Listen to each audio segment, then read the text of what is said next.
नमस्कार दोस्तों, मैं अनिल कुमार, सहायक आचार्य राजनीति विज्ञान। आज के इस वीडियो में हमारा टॉपिक रहेगा अरस्तू के राज्य संबंधी विचार, जो कि बीए पार्ट थर्ड के पाश्चात्य राजनीतिक दर्शन के अंतर्गत आता है। बीए पार्ट थर्ड में पेपर चलता है पाश्चात्य राजनीतिक दर्शन। तो पाश्चात्य राजनीतिक दर्शन में हमने पूर्व में प्लेटो के विचारों का अध्ययन किया। अब इस वीडियो में अरस्तू के राज्य संबंधी विचारों का या सिद्धांतों का अध्ययन करेंगे। राज्य के उत्पत्ति के संबंध में अरस्तू का जो विचार है वो विकासवादी है, मतलब धीरे धीरे करके ना राज्य का विकास हुआ है। ये एक प्राकृतिक और स्वाभाविक संस्था है। राज्य की उत्पत्ति का विकासवादी सिद्धांत प्रस्तुत करता है अरस्तू। राज्य एक स्वाभाविक संस्था है, राज्य सर्वोच्च समुदाय है, राज्य व्यक्ति का पूर्वगामी है, राज्य का स्वरूप जैविक या सावयवी है, राज्य एक आत्मनिर्भर समुदाय है, राज्य का उद्देश्य जीवन की पूर्णता है। तो ये राज्य के संबंध में मेन पॉइंट हैं अरस्तू के। इन्हीं का हम इस वीडियो में विस्तृत विवेचन करेंगे। तो सबसे पहली बात आती है कि राज्य की उत्पत्ति के संबंध में। तो सोफिस्ट वर्ग जो था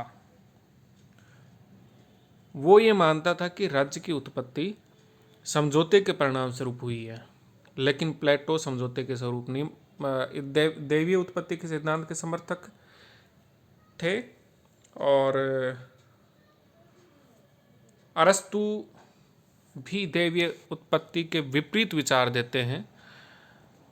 अरस्तू कहते हैं कि राज्य की उत्पत्ति विकास का परिणाम है, धीरे धीरे करके ना राज्य का विकास हुआ है। और इस उत्पत्ति का जो स्रोत है, राज्य की उत्पत्ति का जो स्रोत है, वो मनुष्य की सामाजिकता की भावना में रखा हुआ है। अर्थात मनुष्य अकेला नहीं रह सकता, उसकी बहुत सी आवश्यकताएं होती है जो किसी समूह में ही पूरी हो सकती हैं। इसलिए मनुष्य परिवार बनाता है, फिर परिवार में से परिवार निकलते हैं, और फिर परिवारों से कोई कबीला या जाति या बिरादरी बन जाती है। ये लोग गांवों या नगरों में रहते हैं, सुरक्षा की आवश्यकता होती है इनको, इसलिए राज्य बन जाता है। क्योंकि सब लोग मिलकर रहते हैं तो एक दूसरे की आवश्यकताओं की पूर्ति भी करते हो, साथ ही इनकी एक दूसरे की सुरक्षा संबंधी ज़रूरतें भी पूरी हो जाती हैं।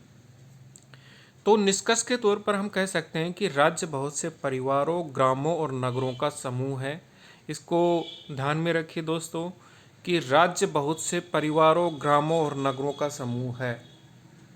ये एक कथन है अरस्तू का, और ये 2 नंबर का सवाल भी पूछा जा सकता है। प्रतियोगी परीक्षाओं में भी एक अनेकों बार पूछा गया है, तो आप इस कथन को रट लें। अरस्तू के राज्य संबंधी इस कथन में, कौन से कथन में, कि राज्य बहुत से परिवारों, गांवों और नगरों का समूह है, इसमें कोई कल्पना नहीं है, यथार्थवाद है, शुद्ध यथार्थवाद है। इसमें प्लेटो की तरह कोई आदर्शवाद नहीं है। इसलिए अरस्तू कहता है कि मनुष्य एक सामाजिक प्राणी है, वह समाज और राज्य के बिना नहीं रह सकता है, और कोई रह सकता है तो वह या तो देवता है या दानव है। इसलिए राज्य एक प्राकृतिक संस्था है, क्योंकि राज्य के बिना मनुष्य नहीं रह सकता। प्राकृतिक और स्वाभाविक एक ही बात है। अगली बात आती है कि दोस्तों राज्य की प्रकृति। राज्य की प्रकृति कैसी है? राज्य की प्रकृति का तात्पर्य है कि यानी व्यक्ति व राज्य के बीच में संबंध कैसा है, पहले कौन है बाद में कौन है, पहले राज्य है या व्यक्ति है। तो अरस्तू इस संबंध में क्या विचार रखते हैं, इसके बारे में हम अध्ययन करेंगे। राज्य एक प्राकृतिक संस्था है जो व्यक्तियों ने बनाई है, लेकिन समय की दृष्टि से व्यक्ति पहले है और राज्य बाद में। लेकिन प्रकृति की दृष्टि से हम देखें तो राज्य व्यक्ति से पूर्व है। राज्य के बिना जीवन असंभव है, यानी लोग राज्य की ओर भागते हैं, राज्य लोगों की ओर नहीं भागता है। इसलिए अरस्तू कहते हैं कि राज्य व्यक्ति से पूर्व है। ये कथन भी अरस्तू के राज्य संबंधी विचारों में महत्वपूर्ण स्थान रखता है कि राज्य व्यक्ति से पूर्व है।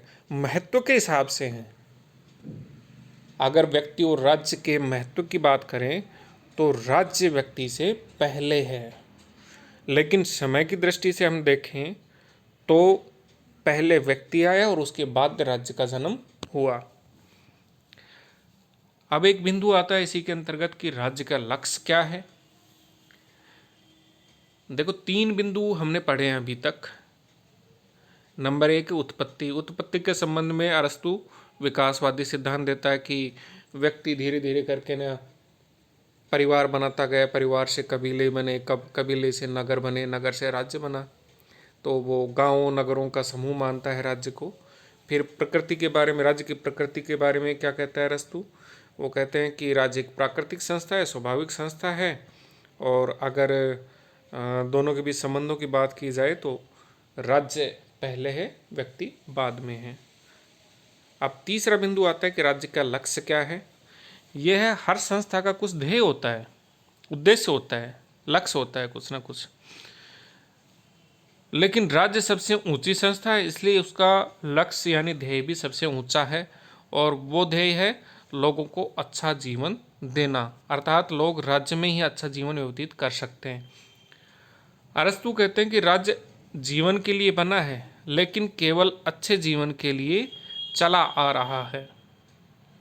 अब यहाँ एक बात है कि अच्छा जीवन यथार्थ नहीं है, इसमें भी कहीं ना कहीं कल्पनावाद है, आदर्शवाद है।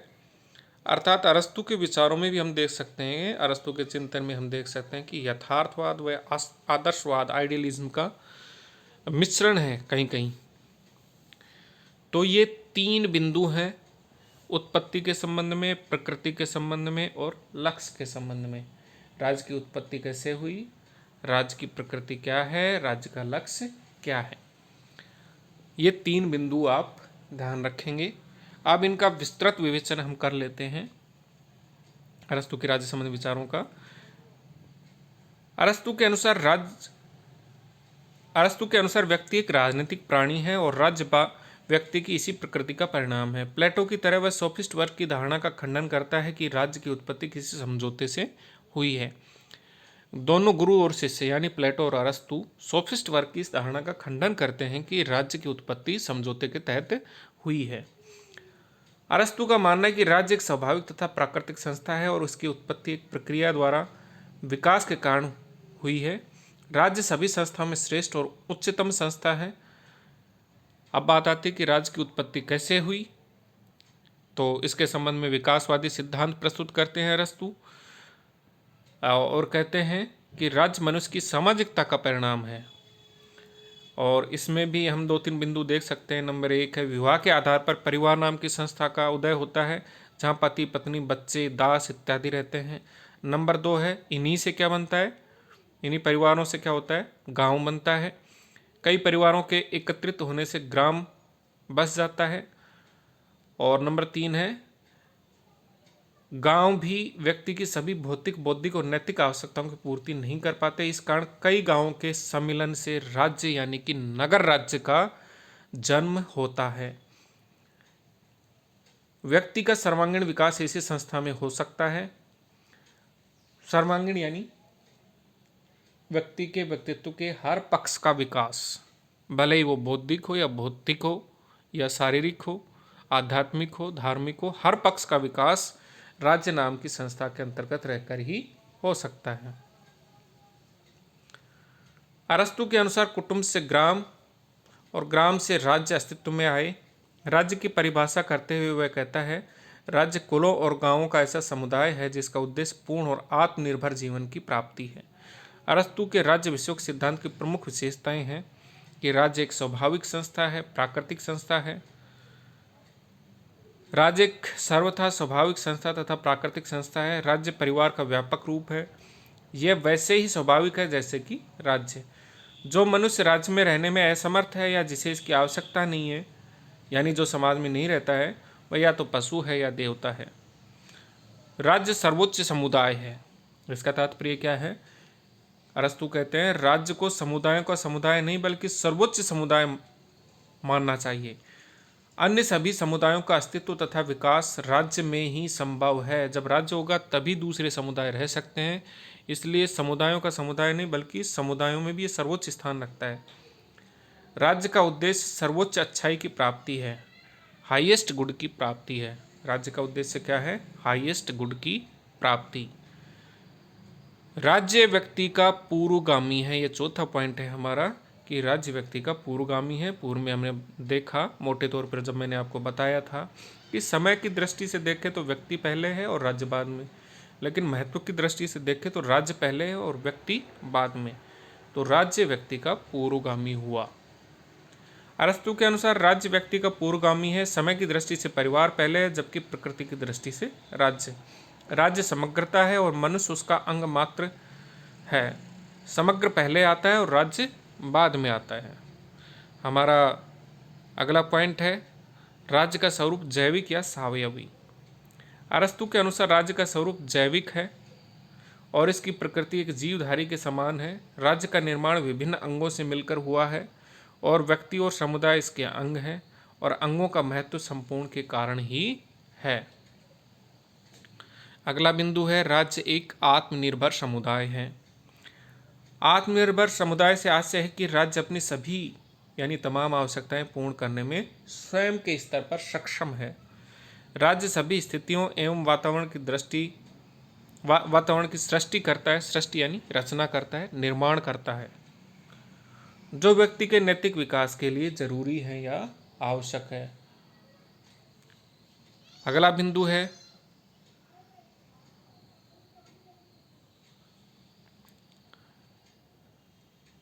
राज्य का उद्देश्य जीवन की पूर्णता है। राज्य का उद्देश्य जीवन ही नहीं, एक आदर्श और श्रेष्ठ जीवन की प्राप्ति करना है। जैसा कि हम पूर्व में देख चुके हैं, अरस्तु का कथन है कि राज्य जीवन के लिए बना है, लेकिन सद्जीवन यानी अच्छे जीवन के लिए वो चला आ रहा है। ये कथन था अरस्तु का। राज्य का उद्देश्य अपने सदस्यों का अधिकतम कल्याण करना है। राज्य का कर्तव्य सकारात्मक और रचनात्मक है। इस प्रकार अरस्तु राज्य को एक प्राकृतिक और स्वाभाविक संस्था मानते हैं, जिसका उद्देश्य व्यक्ति की भौतिक और नैतिक आवश्यकताओं की पूर्ति करना है। यानी तमाम तरह की जो भी ज़रूरतें हैं मनुष्य की, उसको पूरा करना राज्य का काम है, राज्य का दायित्व है, उसकी ड्यूटी है। प्लेटो की भांति अरस्तु भी नगर राज्य या सिटी स्टेट को सर्वाधिक श्रेष्ठ राजनीतिक संगठन मानता है। ये नगर राज्य शब्द अरस्तु को जब आप पढ़ोगे तो बहुत बार इस्तेमाल होगा दोस्तों। तो ये नगर राज्य और राज्य में अंतर क्या होता है? तो यहाँ कुछ शब्द हैं जिनका मैं आपको एक साथ ही बता देता हूँ। देखिए दोस्तों, राजनीति विज्ञान के चूंकि आप छात्र हैं, तो राजनीति विज्ञान के हिसाब से किसी भी देश को हम शुद्ध अर्थ में राज्य ही कहेंगे। भारत एक राज्य है, अमेरिका एक राज्य है। अमेरिका के तो नाम में ही है संयुक्त राज्य अमेरिका। तो ये दुनिया में जो भी देश नाम से जाने जाते हैं, ये सभी क्या हैं? राज्य हैं। तो भारत भी एक राज्य है। तो अरस्तु फिर नगर राज्य शब्द इस्तेमाल क्यों करते हैं? अरस्तु के समय क्या था कि छोटे छोटे नगर थे और उन नगर में ही अपनी स्वयं की शासन प्रणाली थी, उनका स्वयं का शासन था। इसलिए उन छोटे छोटे नगरों को ही नगर राज्य नाम से संबोधित करते हैं अरस्तु महोदय। ठीक है, तो ये तो राज्य और नगर राज्य हो गए। अगला जो बिंदु है मैं आपको बताना चाह रहा हूं कि 3 शब्द सुनते हैं आप, देश, राज्य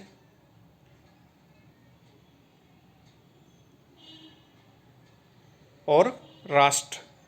3, देश, राज्य और राष्ट्र, ये 3 शब्द आप सुनते हैं। तो राजनीति विज्ञान के छात्र होने के नाते आपका ये कर्तव्य बनता है कि इन तीनों शब्दों का अंतर आपको स्पष्ट होना चाहिए। तो देश तो हम आम बोलचाल की भाषा में कह देते हैं, राज्य है वो शुद्ध अर्थ में कहते हैं, जिसके पास 4 चीज़ें होती है वो राज्य बन जाता है। नंबर 1 है क्षेत्रफल या भूभाग, नंबर 2 है जनसंख्या, नंबर 3 है सरकार, और जो नवीनतम तत्व है राज्य का वो है संप्रभुता। तो ये 4 चीज़ें जब होती हैं तो वह राज्य बन जाता है, और बोलचाल की भाषा में ऐसे राज्य को हम देश कह देते हैं। ठीक है दोस्तों, भारत एक राज्य है क्योंकि इसके पास अपना क्षेत्रफल भी है, भूभाग भी है। नंबर 2, इसके पास उस क्षेत्रफल पर निवास करने वाली जनसंख्या भी है। नंबर 3, इसकी अपनी सरकार भी है। और नंबर 4, इसके पास अब संप्रभुता भी है, निर्णय लेने की एक सर्वोच्च शक्ति भी है। हम किसी के अधीन नहीं हैं, हम अपने स्तर पर कोई भी निर्णय ले सकते हैं। तो ये संप्रभुता नवीनतम तत्व है, जीन बोंदा के वजह से जुड़ा था ये। अब तीसरा जो शब्द है हमारा वो है राष्ट्र। तो राष्ट्र क्या होता है? जब राज्य में रहने वाले जो लोग हैं उनमें मनोवैज्ञानिक एकता का भाव आ जाता है तो वो राज्य क्या बन जाता है? राष्ट्र बन जाता है। फिर से दोहरा देता हूं कि राज्य में जो लोग रहते हैं उन लोगों में मनोवैज्ञानिक एकता का भाव आ जाता है, वो आपस में गुथ जाते हैं, उनमें कोई भेदभाव नहीं होता, उनमें कोई असमानता का भाव नहीं होता, उनके बीच कोई अलगाववाद की भावना नहीं होती, अलग थलग होने की भावना नहीं होती। तो फिर वो क्या बन जाता है? राष्ट्र बन जाता है। अमेरिका एक राष्ट्र है क्योंकि वहाँ के नागरिकों में मनोवैज्ञानिक एकता का भाव था। भारत है, भारत अभी राज्य है, राष्ट्र बनने की और अग्रसर है अभी। तो ये 3 शब्द आप दिमाग में रखें। देश, जिसे आम बोलचाल की भाषा में कहते हैं। राज्य किसे कहते हैं? जिसके पास 4 चीज़ें हों, क्षेत्रफल, जनसंख्या, सरकार और संप्रभुता। जिसके पास ये 4 चीज़ें होंगी वो राज्य बन जाता है। राष्ट्र किसे कहेंगे? जब राज्य के अंतर्गत रहने वाले लोगों में मनोवैज्ञानिक एकता का भाव हो तो वह राज्य राष्ट्र के रूप में तब्दील हो जाता है, रूपांतरित हो जाता है। ठीक है। और नगर राज्य है, ये अरस्तु शब्द प्रयोग करते हैं नगर राज्य का, जो कि सिटी स्टेट होते हैं, छोटे छोटे नगरों को ही राज्य का नाम दे देते हैं अरस्तु। तो ये अरस्तु के संबंध में हमने पढ़ा राज्य संबंधी विचारों को। अगले वीडियो में हम अरस्तु के संबंध में और अध्ययन करेंगे। धन्यवाद।